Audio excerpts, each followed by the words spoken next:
మత్తయి సువార్త 5వ అధ్యాయం 43 నుంచి 48 వరకు చదువుకుందాం. నీ పొరుగువాని ప్రేమించి నీ శత్రువును ద్వేషించమని చెప్పబడిన మాట మీరు విన్నారు కదా.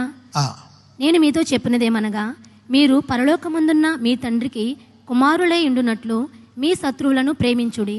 మీరు పరలోకమందున్న మీ తండ్రికి ఏమై ఉన్నామంట? కుమారులై ఉండునట్లు. అయితే ఇప్పుడు మనము కుమారులయ్యాం, అది మన విశ్వాసం, మన నమ్మకం. కానీ అది బయట కనపడదు. ఇదే ప్రాబ్లం.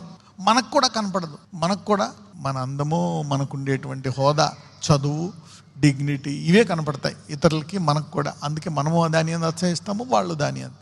అయితే ఈ లోకంలో ఉండే 3 విషయాలు దేవుడు చెప్పాడు: నేత్రాశ, లోకాశ, జీవపడంబం. ఈ 3 ఉంటాయి లోకంలో. అందుకే అర్థం అంటేదంట దేవుని వాక్యం. అందుకే మనం ఏమై ఉన్నామో ఇప్పుడు మనం తెలుసు, కానీ అది ఇప్పుడు ప్రత్యక్షం అవుద్దంట. ఎప్పుడైతే ఆయన ప్రత్యక్షం అవుతాడో మనం ఎలా మారుతామంట? ఆయన వలే మారి ఆయన్ని చూస్తామంట. సో అందుకే మనం విశ్వాసంతో నమ్మాలి. అందరూ చెప్పండి, నేను దేవుని కుమారుడు, నీ కుమార్తెనే. అందుకనే మనము కూడా ఫ్యూచర్లో అలాగ అవుతామని ఊహించుకుంటూ బతకాల. దాన్ని ఏమంటారు? విశ్వాసం అనండి, నిరీక్షణ అనండి. ఆ నిరీక్షణ కలిగిన వారే ఈ లోకంలో భ్రష్టత్వాన్ని తప్పించుకుంటారంట. అది ఆ నిరీక్షణ కలగడాన్ని ఏమంటారు? గొప్ప వాగ్దానములు, ఎక్సీడింగ్ గ్రేట్ ప్రామిసెస్.